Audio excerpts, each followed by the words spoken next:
नमो तुझ नमो ओंकार स्वरूपा सद्गुरु समर्था ओंकार स्वरूपा सद्गुरु समर्था अनाथाच्या नाथा तुझ नमो तुझ नमो तुझ नमो तुझ नमो तुझ नमो ओंकार स्वरूपा सद्गुरु समर्था ओंकार स्वरूपा सद्गुरु समर्था अनाथाच्या नाथा तुझ नमो तुझ नमो तुझ नमो तुझ नमो तुझ नमो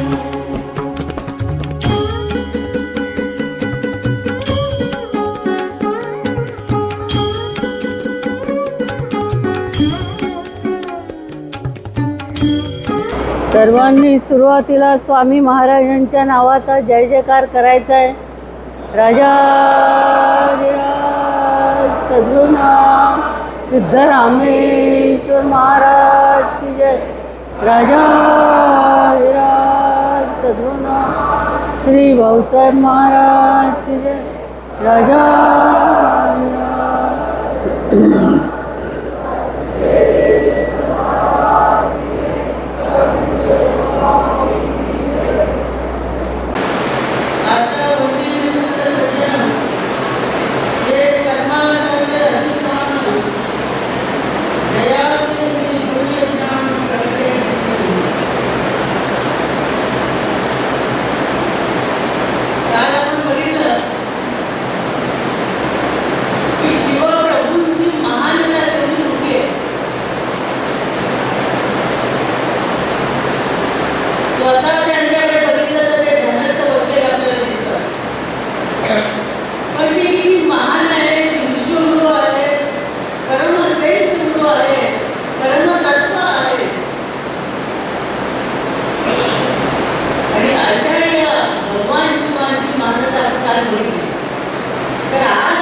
तुला प्रश्नांचं तू सगळं सॉर्टिंग केलंस का?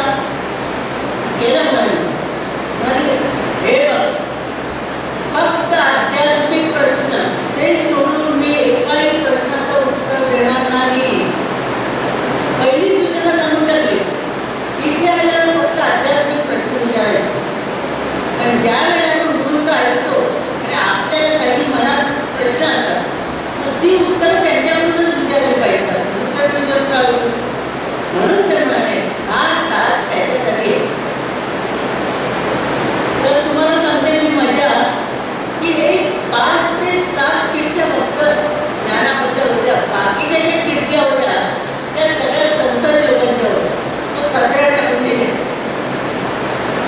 त्या वाचून सॉर्टिंग करून कचऱ्यात टाकून दिल्या. मग ते म्हणाले तर पहिली चिठ्ठी वाच. तर पहिल्या चिठ्ठीत होतं असं की मी नरजन्माला आलेलो आहे आणि हा जन्म मिळणं खूप कठीण आहे. की या जन्मात सार्थक करण्यासाठी मी काय करायला पाहिजे. महाराजांनी प्रश्न ऐकला आणि एक जवळ 10 मिनिटं त्याला त्या प्रश्नाचं उत्तर दिलं. तरी दुसरा प्रश्न, सगळे प्रश्न ज्ञानाबद्दल होते. आणि तो तास संपल्यानंतर ते मला म्हणाले तुला कसा वाटला होता सत्संग? फार छान. कारण ते दुसऱ्या गोष्टी विचारायला चान्सच नाही. त्यांना काय विचारायचं तर त्यांचे प्रश्न त्यांच्याजवळ करायचे. विचारू शकले नाही ते. आपण संतांकडे गेल्यानंतर आपण काय विचारतो? तर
आता गैरसोय मला आवडते.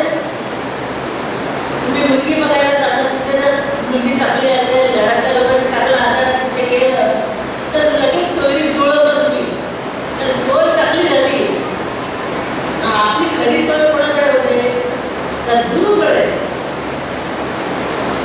सद्गुरुनाथ जगाचा नायक, सद्गुरुनाथ जगाचा नायक, त्यासी केली आम्ही सोयरीक, त्यासी केली आम्ही सोयरीक.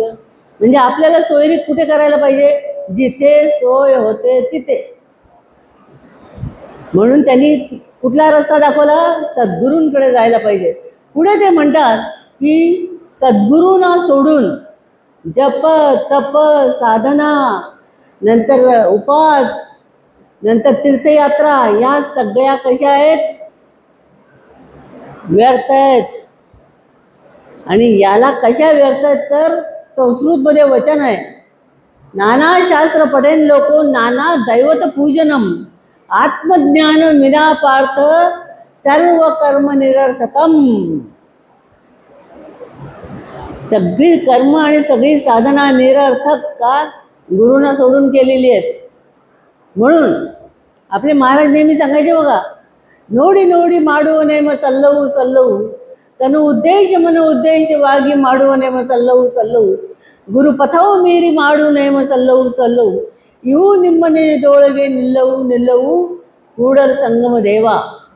म्हणजे गुरुपथाला सोडून केलेली सगळी कर्म फळाला येत नाहीत. मग फळाला येण्यासाठी काय करायला पाहिजे?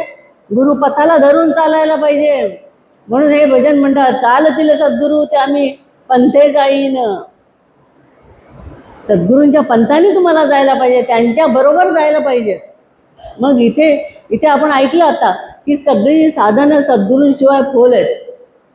पुढे ते सांगतात की या जगात सद्गुरूंशिवाय श्रेष्ठ कोणी नाही. न गुरोर अधिकम न गुरोर अधिकम न गुरोर अधिकम, शिवशासनता शिवशासनता शिवशासनता. या जगात सद्गुरूशिवाय श्रेष्ठ कोणी नाही. हे शिवाचं शासन आहे, ही शिवाची आज्ञा आहे. मग आम्ही सद्गुरूंना सोडून दुसरीकडे गेलो, काम होईल का आमचं? होणार नाही. म्हणजे याच्याही पुढे जाऊन त्यांनी काय सांगितलं की आम्ही ज्या मायाजाळामध्ये आता अडकलेलो, प्रत्येक जण आपल्या भोवतीचं वातावरण, आपल्या घरातलं वातावरण, तर आपण कोणी ना कोणीतरी प्रत्येक जण आसक्त असतो कशा ना कशात तरी. त्यामुळे या मायाजाळातून आपल्याला आधी बाहेर यायला सांगितलंय त्यांनी.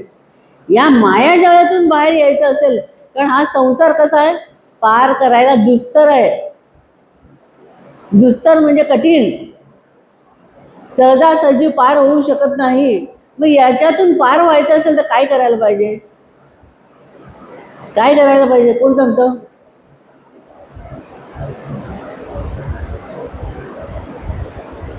नमो माय बापा गुरु कृपा घना, तोडिया बंधना माया मोहा, मोहजाळ माझे कोण निरसील, तुझ विण दयाळा सद्गुरु काया, तुझ नमो तुझ नमो तुझ नमो.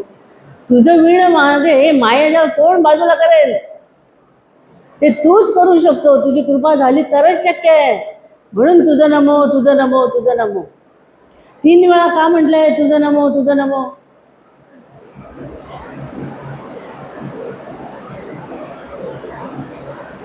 गुरु ब्रह्मा आहेत म्हणून. म्हणून तुझं नमो तुझं नमो 3दा म्हटलेलं आहे त्याने. याच्याही पुढे जाऊन जेव्हा ते सांगतात की हे पार्वती, आपलं शरीर कशाने बनलेलं आहे? तुम्ही गुरु गीता वाचा, फार सुंदर आहे वाचण्यासारखी. आणि त्याच्यातले हे सगळे श्लोक मी तुम्हाला सांगते आता. नाही तर तुम्ही म्हणाल एकापाठोपाठ काय म्हणताय, पण आपला विषयच तो आहे. त्यामुळे गुरुगीतातले श्लोक मला सांगायला पाहिजे. तर त्यांनी काय सांगितलेलं पुढे? हे आपलं शरीर जे आहे, हे शरीराला आपण काय वरकरणी बघतो आणि ते खरं मानतो. त्याला नटवतो, सजवतो, काय काय दागिने घालतो, सगळं. पण हे शरीर कोणामुळे जिवंत आहे? त्या चैतन्यामुळे. म्हणून त्यांनी सांगितलं की हे शरीर आपलं कसं बनलेलं आहे. वरून तुम्हाला बाहेरून छान दिसतं, लॅमिनेशन आहे, लक्षात ठेवा. लॅमिनेशन करतात ना, तसं लॅमिनेशन केलेलं आहे वरून, म्हणून तुम्हाला चांगलं वाटतं. जर एखादं ऑपरेशन करावं लागतं, मास्क लावतात तोंडाला का आता आतलं घाण कोणाला माहिती नाहीये. आपली 9 इंद्रिय कशी आहेत? घाणेरडी आहेत. आणि म्हणून डॉक्टर लोक जेव्हा पोट कापतात आणि काय काय कापतात तेव्हा तोंडाला नाही, सगळ्या अंगावर मास्क घालतात, ते एप्रन घालतात. कारण आतलं बाहेर दिसतं. आपल्याला सगळ्यांना आता बाहेरचं दिसतंय, आतलं दिसत नाही, कारण लॅमिनेशन आहे. आणि ते लॅमिनेशन आपल्याला खरं वाटतं, पांढरा रंग, गोरा रंग, हेच खरं वाटतं आपल्याला. पण भगवान शंकरांनी काय सांगितलं की हा देह आपला कृमी, कीटक, रक्त, मांस, हाड, जंतू या सगळ्यांनी बनलेलं आहे. आणि दुसरं म्हणजे सगळं रोगाचं माहेरघर. एकच आजार आहे का सगळ्यांना? समजा डोकंदुखी, सगळ्यांना डोकंदुखी आहे. सगळ्यांचे आजार वेगवेगळे आहेत. म्हणजे काय आहे? रोगाचं माहेरघर. संतांनी वर्णन केलेलं आहे, मी वर्णन करत नाही. म्हणून अशा या शरीरावर मोह न ठेवता आपल्या शरीराचं सार्थक करण्यासाठी या शरीराला कुठे वळवा? संतांकडे वळवा. आणि संतांकडे जाऊन या शरीराचं सार्थक करून घ्या. म्हणजे संत काय सांगणार? ज्ञान प्राप्त करून घ्या. ज्ञानाने आपण मोक्षाला जाणार. ज्ञानदेव तू कैवल्यम. ज्ञानानेच मोक्षाला जाता येतं, इतर दुसऱ्या गोष्टींनी नाही. मग जेव्हा त्यांनी हे सगळं समजवलं आणि पुढे सांगितलं की बघ आता हे शरीराबद्दल मी तुला सांगितलं, पण या शरीराच्या आत कोण आहे? जसं मी काल तुम्हाला सांगितलं की आपल्याला जे रात्री आपण आकाशाकडे बघितलं तर आपल्याला बारीक बारीक बारीक बारीक बारीक बारीक टिपके दिसतात. ते तारे चमकताना दिसतात, रांगोळी काढल्यासारखे. पण हे सगळे लाखो तारे आकाशामध्ये आपल्याला दिसतात. मग या आकाश म्हणजे काय? पोकळी. या पोकळीला या सगळ्या ताऱ्यांना कोणी पकडून धरलंय? नाही पटापट खाली पडले असते आपल्या अंगावर. मग यांना कोणी सांभाळलंय? याचा बॅलन्स कोणी सांभाळलाय? यांना कोणी वरच्यावर सांभाळलेलं आहे? याचा विचार करतो का आपण कधी? कधीच करत नाही. आपण सुंदर फूल घेतो, पण सुंदर फूल निर्माण करणारं कोण आपल्या डोक्यात येतं? आपल्याला फूल दिसतं सुंदर, निर्माता दिसतो का? नाही. की याला वास घातला कोणी? याचा आकार सुंदर केला कोणी? याच्यात रंग भरले कोणी? याच्याकडे लक्ष जातं का? जातच नाही. आपण फुलाच्या मोहामध्ये पडतो आणि ते मग डोक्यात घालू का देवावर घालू असे विचार आपल्याकडे यायला लागतात. तर मग इथे त्यांनी सांगितलेलं आहे की हे जे तत्व आहे या तत्वाला तू ओळख. आणि हे तत्व कसं आहे? अखंड मंडलाकारं व्याप्तं येन चराचरं तत्पदं दर्शितं येन तस्मै श्री गुरुवे नमः. अखंड मंडलाकार म्हणजे संबंध मंडळाला, मंडळ नाही, मंडलाला, ब्रह्मांडाला व्यापून जे तत्व आहे ते तत्व कोण आहे? सद्गुरू आहेत. म्हणून अशा सद्गुरूंना माझा नमस्कार असो. आणि म्हणून सद्गुरूंना त्यांनी काय म्हटलंय? काशी क्षेत्रम तन्निवासो जान्हवी चरणोदकम गुरु विश्वेश्वरा साक्षात तारकम ब्रह्म निश्चितम. गुरु ज्या ठिकाणी राहतात तीच काशी आणि गुरूंच्या पायाचं तीर्थ हीच गंगा. एवढंच नव्हे तर तारकम ब्रह्म, गुरु हे तारक ब्रह्म आहेत, तारणारे आहेत आम्हाला सगळ्यांना. त्यांच्याकडे जे गुण जातील त्यांना तारणारे आहेत. म्हणून त्यांनी सांगितलं तारकम ब्रह्म निश्चितम. निश्चितम म्हणजे 100%, संशय घेऊच नका. पण पुढे जाऊन त्यांनी काय सांगितलेलं आहे? गुरुराधीर नादिश्च गुरु परमदैवतम, गुरो परतरम नास्ती, तस्मै श्री गुरुवे नमः. गुरूंच्या सारखं कोणी नाही. गुरुराधीरन आदिश्य गुरु परमदैवतम. कोण आहेत? परम म्हणजे श्रेष्ठ दैवत. अहो, एकेका मोठ्या मोठ्या संतांनी गुरूंसाठी सगळं सोडलेलं आहे. आपलं घरदार सोडलं, नोकरी सोडली, काय काय सगळं सोडलेलं आहे आणि गुरूंना शरणागत झालेलं आहे आणि संबंध आयुष्य गुरूंच्या बरोबर काढलेलं आहे. म्हणजे का? संसारातल्या लोकांपेक्षा गुरूंना जास्त महत्त्व दिलेलं आहे. गुरु सांगतील ती पूर्व दिशा आणि आपल्या जीवनाचं त्यांनी सार्थक करून घेतलेलं आहे. म्हणजे संबंध गुरुगीता जर आपण वाचली तर त्याच्यामध्ये गुरूंचं वर्णन आहे आणि हेच सगळं वर्णन केल्यानंतर त्यांनी सांगितलं, जेव्हा तू गुरूंच्याकडे जाशील, शरणागत होशील, त्यावेळेला तू गुरूंना प्रश्न विचारायचा. काय प्रश्न विचारायचा? हा आत्मा ब्रह्ममय कसा होईल? गुरु त्याचं उत्तर देतील. आणि गुरूंकडे जाण्याआधी तुमच्याजवळ काय असलं पाहिजे? पहिलं विश्वास, घट्ट विश्वास असला पाहिजे त्यांच्याबद्दल. त्यांच्याबद्दल कोणी काय सांगितलं तर आपल्या मनात शंका येता कामा नये. कारण इथे त्यांनी काय सांगितले गुरुगीतेमध्ये, जर एक वेळ भगवान शंकर तुमच्यावर रागवले, देव रागवले तरी चालेल, गुरु तुम्हाला सांभाळतील. पण गुरु जर तुमच्यावर रागवले तर या त्रिभुवनामध्ये कोणी तुम्हाला सांभाळणार नाही. हे गुरुगीतेत सांगितलेलं आहे. तो गुरुद्रोह आहे. देवादिदेव रागवलेले परवडेल, गुरु सांभाळतील.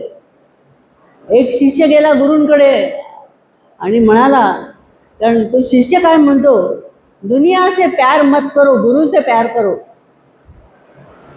कारण गुरूंना ओळखलेलं आहे की गुरूंवर प्रेम करायचं, दुनियावर प्रेम करायचं नाही. ना दुनिया फसवी आहे. ते आज डोक्यावर घेतील, उद्या जमिनीवर ठेवतील. त्यांचा भरोसा नाही. म्हणून कोणावर प्रेम करा? गुरूंवर प्रेम करा. तर असा शिष्य गुरूंकडे गेला आणि तो त्यांना म्हणाला, तो बिचारा खूप त्रासलेला होता. त्यांनी गुरूंना नमस्कार करून सांगितलं, गुरुदेव मैं अपराधी हूँ, तू मत चिंता कर, सब भूल जाऊंगा.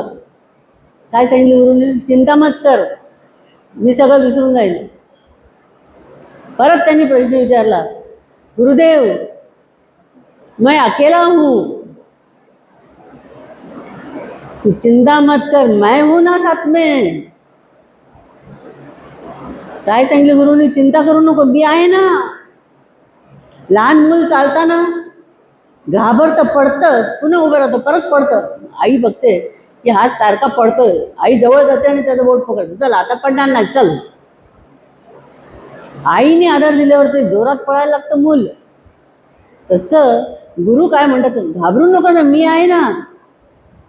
मग तो म्हणाला, मैं बहुत उदास हूं, जरा देख मैं तेरे आसपास हूं. उदास होऊ नको, तुझ्या आसपासच मी आहे, त्या दृष्टीने बघ माझ्या. बघा गुरूंनी कशी उत्तरं दिली आहेत प्रश्नांची. घाबरून जाऊ नको. जेव्हा आपल्याला जगातले लोक घाबरवतात तेव्हा ही जगातली जी निसर्ग शक्ती आहे, ती आत्मशक्ती, परब्रह्मशक्ती, ती दुसऱ्या कोणाला तरी पाठवून देते आपलं बोट पकडायला.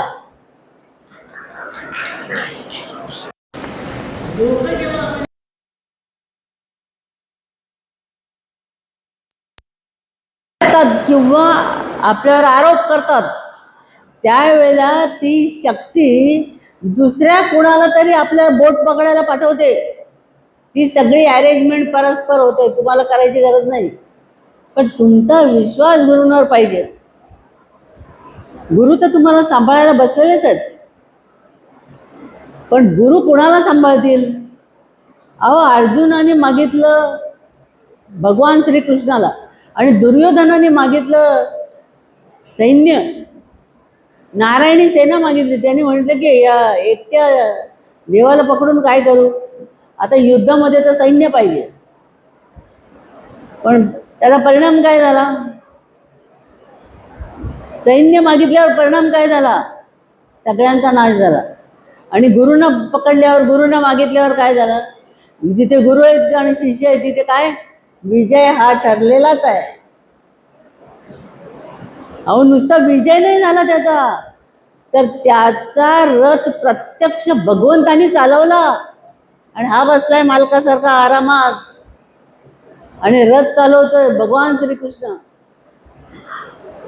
पदोपदी त्याला सगळं सांगत गेले आणि त्याला जिंकून दिलं. पाठीमागे कोणाचा हात होता? सद्गुरूंचा हात होता. म्हणून आपल्या प्रत्येकाच्या पाठी त्यांचा हात असला पाहिजे तरच यश आहे, नाही तर नाही.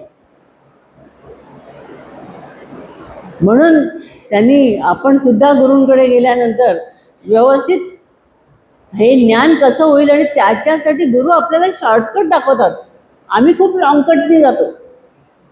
गुरु आपल्याला शॉर्टकट दाखवतात. अरे इतके दिवस किती दिवस घालवलेस, आता तरी पुढे चल. शॉर्टकट दाखवतात. आणि ते शॉर्टकट दाखवल्यावर मग आता आपण काय मागायला पाहिजे तिथे गुरूंकडे गेल्यावर?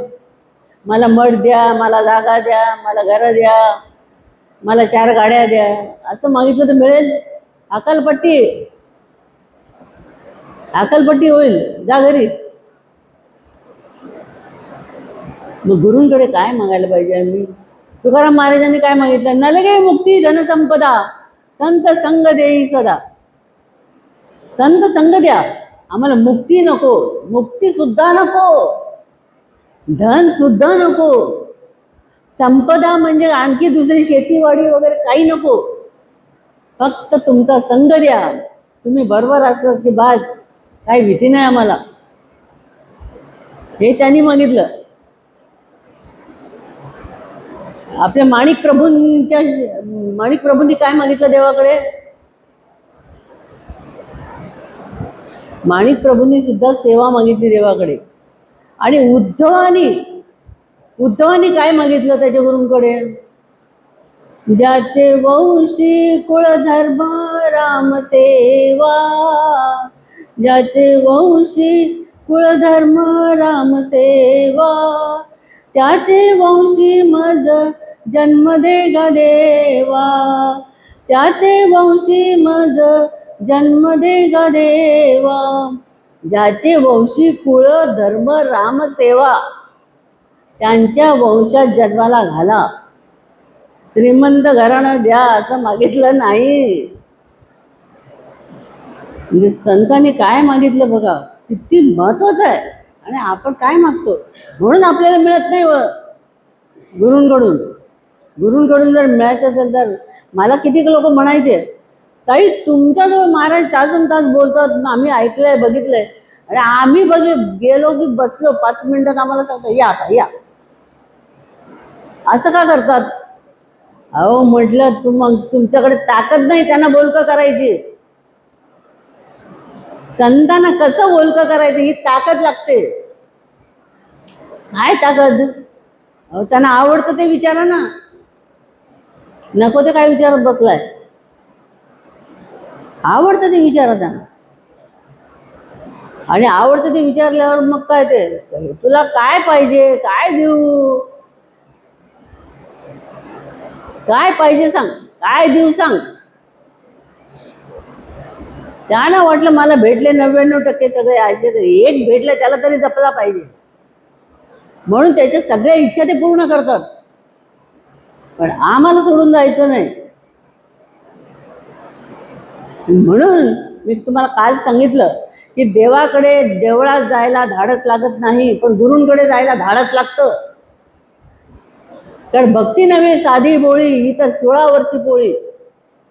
16वर चढावं लागतं तिथे आणि ती तयारी पाहिजे. पळपुट्या लोकांचं काम नाही. त्यांच्या परीक्षेला उतरता आलं पाहिजे तुम्हाला. असं केल्यानंतर ते हात देतातच देतात. म्हणून इथे प्रत्यक्ष सगळं ज्ञान दिल्यानंतर भगवान शंकरांनी शेवटी काय सांगितलं पार्वती मातेला? बघ पण मी तुला एक सूचना देतो, ती नीट ऐकून ठेव. आत्तापर्यंत मी तुला जे ज्ञान सांगितलं हे ज्ञान कुणालाही सांगू नको. का सांगू नको? ज्याला आपण सांगतो तो योग्यतेचा असला पाहिजे. अयोग्य माणसाला ज्ञान सांगायचं नाही. पालत्या गड्यावर पाणी, काही उपयोग होणार नाही. कुत्र्याला जर तुम्ही चांदीचे आणि सोन्याच्या डिशमध्ये खायला घातली खीर, तो काय करेल? खीर खाऊन त्याला लाथ मारून निघून जाईल. त्याला काय त्याची किंमत? असे शास्त्रात म्हटलंय, माझं उदाहरण नाहीये हे. सोनियाचे ताट क्षीराने भरिले आणि भक्षावया दिले श्वाना लागी. श्वान म्हणजे कुत्रा, त्याला दिलं भक्षायला. त्याला काय किंमत नाही, चाटून खाऊन गेला. म्हणून योग्य माणसाला ते सांग. आणि योग्य माणसं कशी ओळखायची? तर ज्यांना ही तहान आहे, ज्यांच्याकडे ही तळमळ आहे, या मायाजाळातून बाहेर यायची ज्यांची तयारी आहे, त्यांनाच सांग. पण आपले महाराज कसे होते? महाराजांनी हा नियम लावला होता का? नाही. महाराज म्हणाले नको. एक तर आपलं आयुष्य लहान आहे, त्यात आणखी आजारीपण, आणि त्याच्यात हे कधी येऊन सेवा करायची आणि काय, इथे येतात तेवढे बस आहेत.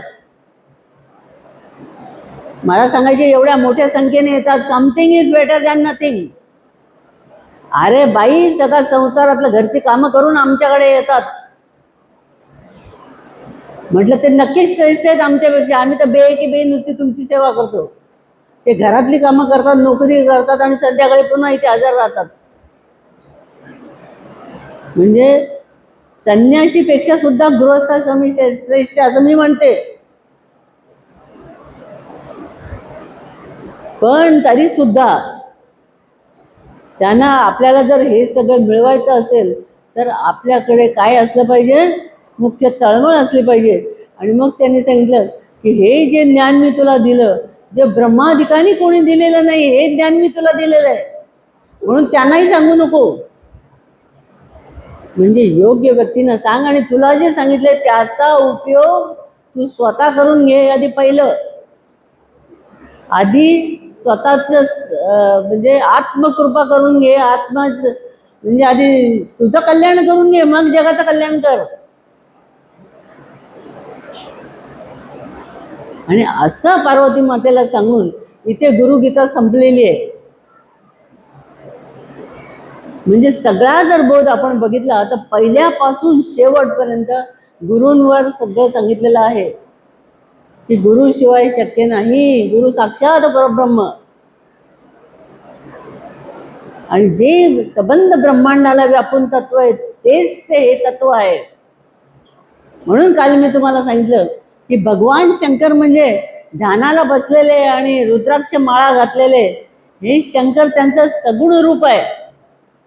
पण शंकराचं खरं स्वरूप काय आहे? परब्रह्म तत्व. आता तुम्ही आज आपली समाप्ती आहे, तर समाप्तीला जो रामदास स्वामींनी दासबोध लिहिला, तर रामदास स्वामींचे गुरु कोण? श्रीराम. श्रीरामांना त्यांच्याकडून त्यांना अनुग्रह झालेला आहे.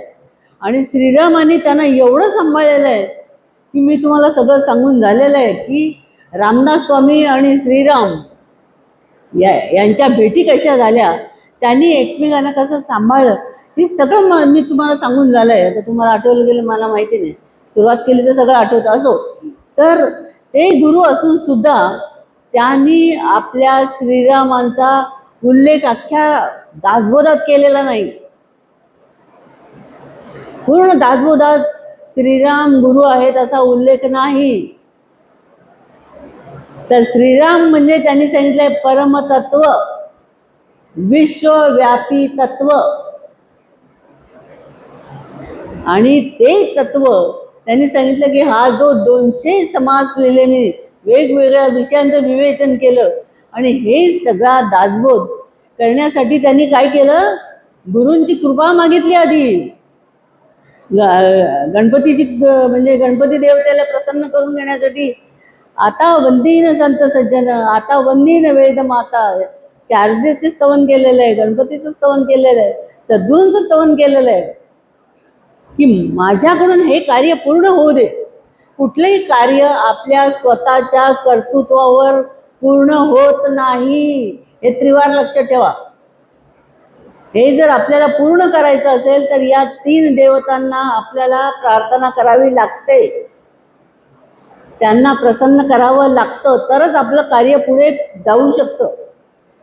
म्हणून त्यांनी हे कार्य पूर्ण करण्यासाठी त्यांना विनंती केली, प्रार्थना केली आणि पुन्हा सद्गुरूंचा जय जयकार केलाय. जय जयाजी सद्गुरु राजा, विश्वंभरा विश्वबीजा, परमपुरुषा मोक्ष ध्वजा, दीनबंधू. जय जयकार सद्गुरूंचा केलाय. जसं भगवान शंकरांनी त्यांचा जय जयकार केलाय, यांनी सद्गुरूंचा जय जयकार केलेला आहे.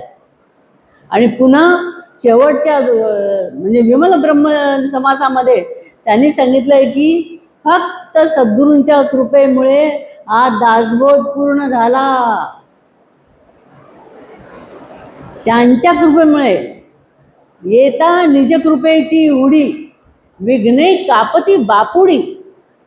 त्यांची कृपा झाल्यावर विघ्न बापुडी होऊन कापायला लागतात, पळून जातात, त्यांची कृपा झाली तर. म्हणून त्यांनी म्हटलेलं येता निज कृपेची उडी, विघ्ने कापती बापुडी. आणि जाती देश धडीला. कुठे जातील? देश धडीला जातील. त्यांचं काहीच दिसणार नाही तुम्हाला. म्हणजे ही बघा, विवेकानंद एकदा चालले होते आणि त्यांच्या मागे 4-5 माकडं लागली. मग त्यांनी ते बघितलं मागे की हे माकडं लागलेली आहेत मागे आपल्या. ते जोरात पळायला लागले. ते जितके पळायला लागले माकडं जोरात पळायला लागले. आणि माकडं पळायला लागली म्हटल्यावर एक साधू तिकडून चालले होते. ते म्हणाले, अरे का तू भगवे कपडे घातलेले, का पळतोयस? ते म्हणाले, बघा माझ्या मागे कोण लागलंय. अरे म्हणाले, काय घाबरतो तू, उलटा त्यांच्या मागे लाग. आता तू काय गोल उलटा फिर आणि त्यांच्या मागे लाग. हे फिरले आणि माकडांच्या मागे लागले. माकड पुढे, हे मागे. सगळी माकडं घाबरून पळायला लागली. मग अशी ते पळत होते, आता माकड पळायला लागले. आणि हे त्यांच्या मागून माकडं कंटाळून कंटाळून जमली आणि गेली निघून. पण हे सांगितली ट्रिक कोणी? साधूंनी. तसं साधू आपल्याला सांगतात, ट्रिक सांगतात. अरे घाबरू नको या संकटानं, हे तर येणारच. मग ती देहाची संकटं येतील, जगातली येतील, पैशाची येतील, सगळ्या प्रकारची संकटं येतील, पण घाबरू नको. यांनी काय सांगितलंय? भिवू नको, मी तुझ्या पाठीशी आहे. तुझ्या पाठीशी मी आहे, कशाला घाबरतो? निश्चिंत राहा. जरी होणे तुम्हा निश्चिंत, जरी होणे तुम्हा निश्चिंत, तरी निशिदिनी स्मरा सद्गुरुच, तरी निशिदिनी स्मरा सद्गुरुच. जरी होणे तुम्हा निश्चिंत, जरी होणे तुम्हा निश्चिंत, तरी निशिदिनी स्मरा सद्गुरुच. निशिदिनी सद्गुरूंना स्मरा, तर निश्चिंतता येईल. सगळे उपाय संतांनी सांगितले. आता आम्हाला कुठले जमतील ते आम्ही करायचे. काहींना फास्ट जायची सवय असते, पटापट. माहिती नाही, उद्याचा भरोसा नाही, लवकरात लवकर करावी तातडी परमार्थाची. परमार्थाची तातडी करायला पाहिजे. आम्ही लग्नाची तातडी करतो, शेजारी टीव्ही आला, आमच्याकडे टीव्ही आला पाहिजे, ही तातडी करतो. पण इथे ज्ञानासाठी तातडी केली पाहिजे, कृपेसाठी तातडी केली पाहिजे. आमची विद्याताई नेहमी सांगतात, शोभाताईंचं आवडतं वाक्य, करावी तातडी परमार्थाची. परमार्थासाठी गडबड करा.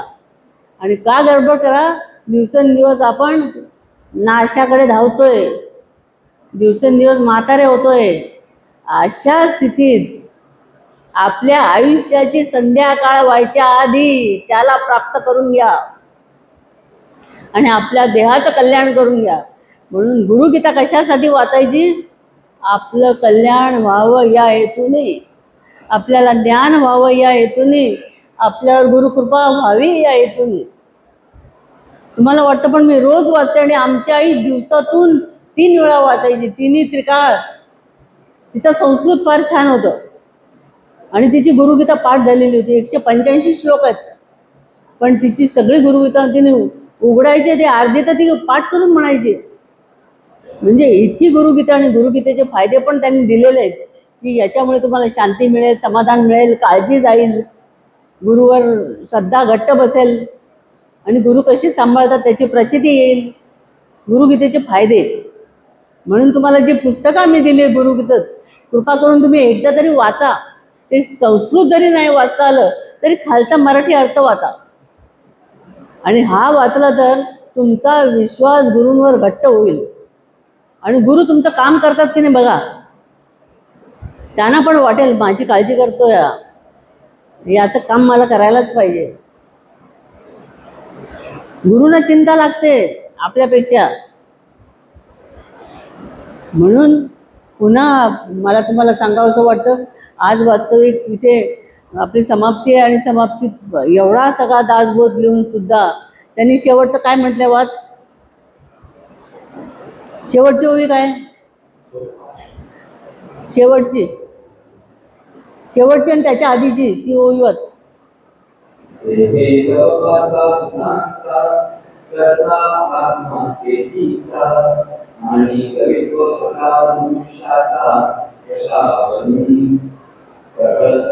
बस, सकळ करणे जगदीशाचे, तेथे कवित्वच काय मनुष्याचे. सकळ करणे जगदीशाचे. 200 समास कोणामुळे झाले, जगदीश्वरामुळे. सकळ करणे जगदीश्वर, तेथे कवित्व काय मनुष्याचे. तिथे मनुष्याची काय हुशारी चालणार त्याच्या पुढे, इतकं सांगितलंय त्यांनी. आणि हे दासबोध झाल्यानंतर त्यांनी सद्गुरूंचा जय जयकार केलेला आहे, त्या शक्तीचा जय जयकार केलेला आहे, आणि पुन्हा शरणागती पत्करून तुमच्यामुळे काम झालं, यात माझं कर्तृत्व काही नाही. त्यामुळे स्वतः दासबोधात रामदास स्वामींनी सांगितलंय की मी करता म्हणता दुःखी होसी, राम करता म्हणता पावसी यश कीर्ती प्रताप. राम करतो या भावनेने केलं तर यश मिळेल, कीर्ती मिळेल, प्रताप. तिन्ही त्रिखंडात तुमचा प्रताप होईल. म्हणजे इतकं आपल्याला त्यांनी ठाम सांगितलेलं आहे, पण आपण त्या दुसरी काहीच विचारच करत नाही ना, आणि पावलं टाकतच नाही आपण. म्हणून तशी बुद्धी आणि शक्ती आणि सामर्थ्य तुम्हाला सगळ्यांना महाराज देऊ देत, हीच त्या चरणी प्रार्थना. राजाधिराज सद्गुरुनाथ सिद्धरामेश्वर महाराज की जय. राजाधिराज सद्गुरुनाथ श्री भाऊसाहेब महाराज की.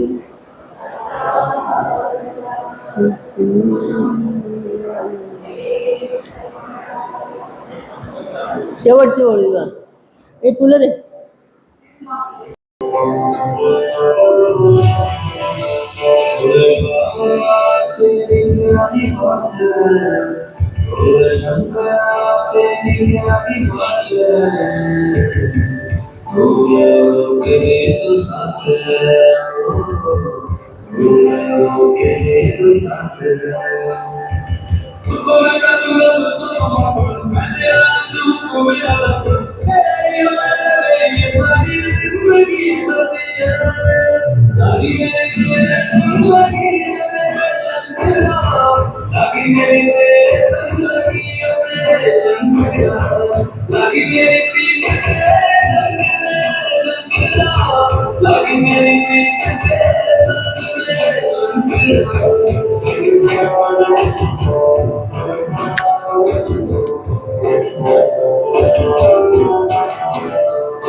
सिद्धरामेश्वर महाराज की जय।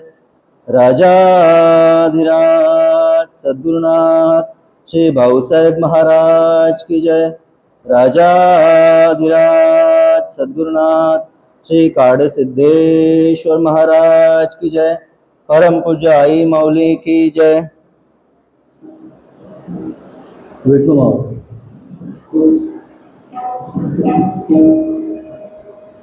विठू माऊली तू माऊली जगाची।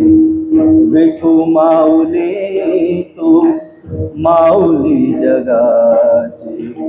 माऊलीच मूर्ती विठ्ठलाची। विठ्ठला माय बापा विठू माऊली तू माऊली जगाची। विठू माऊली तू माऊली जगाची।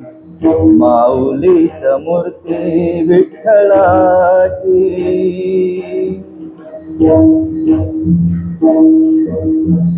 काय तुझी माया सांगू श्रीरंगा, काय तुझी माया सांगू श्रीरंगा, संसाराची पंढरी तू केली पांडुरंगा.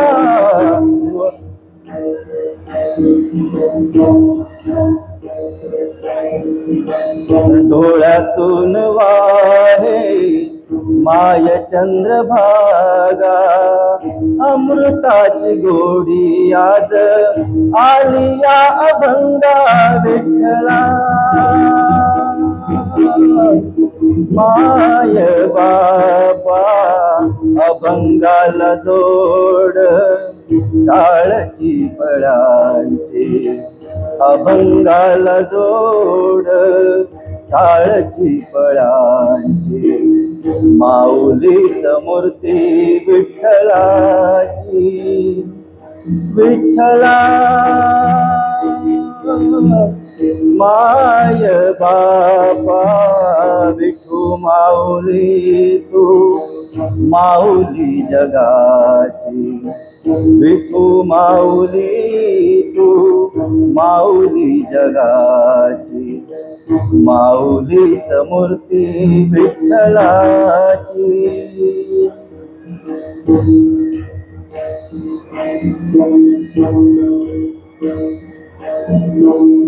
लेकरांची सेवा केली सतुआई, लेकरांची सेवा केली सतुआई. कस पांग फेडू कस होऊ उतराई, तुझा उपकारा जगी तोड नाही, तुझा उपकारा जगी तोड नाही. ओवाळीन जीव माझा सावळे विठाई विठ्ठला. पांडुरंगा जन्मभरी पूजा तुझ्या पाऊलांची, जन्मभरी पूजा तुझ्या पाऊलांची, माऊलीच मूर्ती विठ्ठलाची. विठ्ठला पांडुरंगा विठू माऊली तू माऊली जगाची.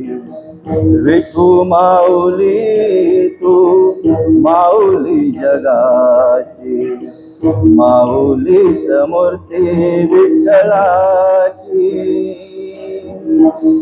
माऊलीच मूर्ती विठ्ठलाची, माऊलीच मूर्ती विठ्ठलाची.